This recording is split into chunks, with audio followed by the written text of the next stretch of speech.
ова издание. Почна судењето за случајот Рекет. Катица Јанева со порака до судиите. Самит на НАТО во Лондон. Трамп фокусира на францускиот председател Макрон. Која е причината за ваквиот пристап? 100 години право на глас на жените во САД. Но дали е завршена борбата за рамноправност? Во продолжение. Останете со нас.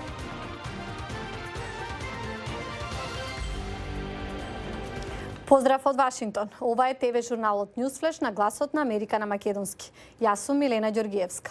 Почна судењето за Рекет. Катица Јанева одговорно тврди дека СЈО постапувало по закон, порачувајќи им на судиите да не се плаша да носат присуди. Бојан Јовановски па кажа дека не е виновен и дека станува збор за валкани политички игри. Само третиот обвинет, Зоран Милевски, ја призна вината. Деталите од денешното судење можете да ги најдете на нашата веб страница. А ние продолжуваме со вестите од САД и од светот. Председателот на САД Доналд Трамп го критикуваше францускиот председател Емануел Макрон, велејќи дека неговата неодамнешна изјава за НАТО е непристојна. Обраќајќи се заедно со генералниот секретар на НАТО Јенс Столтенберг пред почетокот на денешниот самит во Лондон, Трамп укажа дека францускиот лидер не е во позиција да ја критикува НАТО, ако се земат предвид предизвиците со кои се соочува дома. Северна Кореја денес повторно предупреди дека до крајот на годината САД мора да понудат отстапки во нуклеарните преговори. Севернокорејскиот министер за надворешни работи, кој е надлежен за односите со САД, рече дека комплетно зависи од САД каков божикен подарок ќе одберат. А североисточниот дел на САД се справува со бурата која остави затворени училишта и предизвика откажување на летови. Метеоролозите соопштија дека бурата може да донесе 50 сантиметри снег од Пенсилванија до Мејн. И покрај 100 години право на жените во САД да гласаат, изборите покажуваат дека родовата нееднаквост всушност се зголемува. Анета Шијакова за ова. Родовиот јаз е се уште присутен. Тоа може да се види од изборите. Во 2008 година тој беше 7%, во 2012 10% и 11% во 2016 година. Ова беше речено на панел дискусија, што деновиве се одржа во Конгресната библиотека во Вашингтон за одбележување на 100 годишнината од добивањето на право на глас на жените во САД. Имено точно пред еден век бил усвоен 19-тиот амандман, кој на жените им го гарантира правото на глас. Кристина Волбрехт е професорка по политички науки и директор на Рони Центарот за студии за американска демократија. Таа вели дека предрасудите биле голема пречка жените да го остварат правото на глас. Политиката и владењето се сметале за машка работа, а грижата за семејството за женска. Пречките биле реални. Требало време да се разбере дека светот нема да пропадне ако жената има право на глас. Жените и натаму ги хранеле децата и ги чистеле домовите, но правото на глас било резултат на многу напорна работа на женскиот активизам. Се започнало со движењето на активистката Алис Пол на 3 март 1913 година, ден пред инаугурацијата на председателот Вудро Вилсон. Околу 8.000 жени марширале од Конгресот до Белата куќа. Пол го напишала амандманот за еднакви права на жените во 1923 година, повикувајќи на апсолутна рамноправност меѓу половите. Незините поддржувачи го предлагале амандманот на секоја конгресна седница, се до 1972 година, кога конечно бил усвоен од двата дома. Панелистите се согласни дека на положбата на жените како гласачи влијаеле вкоренетите традиции. Двете политички партии во САД ги мобилизираат жените и мажите на различни начини, но мажите имаат долга традиција на организирање преку различни организации, како синдикати и професионални здруженија. Повеќето женски организации немаат таква структура и искуство. Иако жените во текот на цел еден век извојуваа големи победи, родовиот јаз е се уште предизвик. Повеќето жени кои денес гласат традиционално се идентификуваат со демократите. Но со се повеќе жени на високи функции, идејата на Алис Пол е поблиску до целосна реализација. А како изгледала постапката за импичмент во минатото и пошто се разликува онаа за председателот Трамп од извештајот на Стив Редиш? Зборот импичмент се споменува од средината на 16-тиот век во Англија. Во Уставот на САД зборот е споменат 6 пати, но самиот документ не специфицира како да се спроведе. Членот 1 од Уставот му дава комплетна моќ за импичмент на представничкиот дом, понискиот од двата, но поголемиот во Конгресот.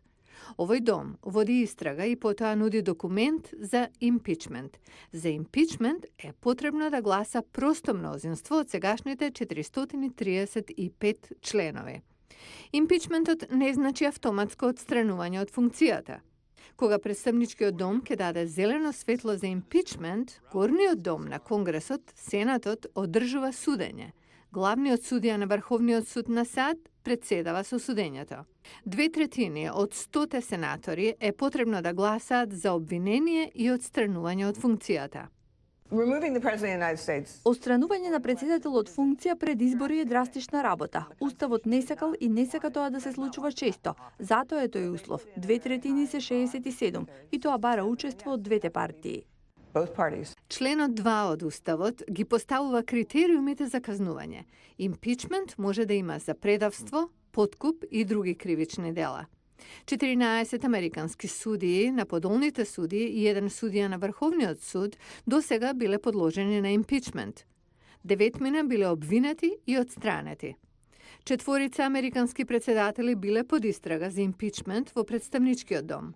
За 2 било изгласан импичмент. За Ендрю Џонсон во 1868 бил изгласан импичмент заради отпуштањето на секретар за војна во врска со противењето на Сенатот по прашањето за граѓански права на новоослободените африканско-американски робови. Повеќе од 100 години подоцна, во 1974 Ричард Никсон дал оставка на функцијата пред гласањето за импичмент во врска со упадот во седиштето на Демократската партија и покривањето на криминалот. За Бил Клинтон бил изгласан импичмент во 1998 заради лажење под заклетва во врска со сексуална врска со стажантка. За Доналд Трамп се води постапка за импичмент во представничкиот дом, контролиран од демократите, заради барање странска влада да истражува политички ривал. Сослушувањата се во тек, а гласањето се очекува до крајот на годината.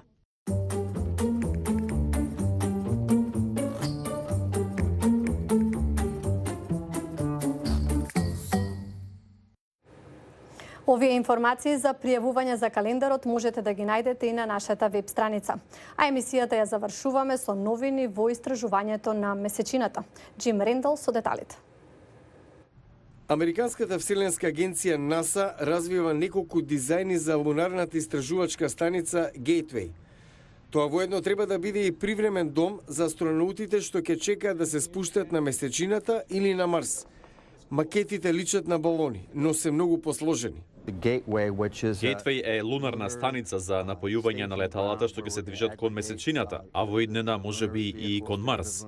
Притисокот за изградба на вселенските живеалишта порасна со напорите на администрацијата на Трамп да ги врати на астронаутите на месечината до 2024.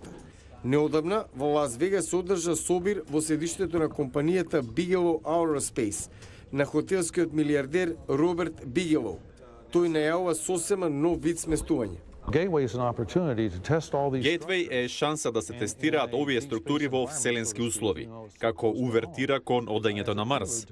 Моделот Bigelow B330 беше лансиран во капсула, направен од материјал што треба да ги заштити неговите жители од вселенска радијација. Откако ќе биде прикачен на лунарната станица со другите модели, се претвара во двокатен комплекс до 16 метри во кој може да се сместат 6. Програмата за вселенски живеалишта се очекува да чини повеќе од $1 милиарда до 2028. Благодарам на вниманието. Пријатно.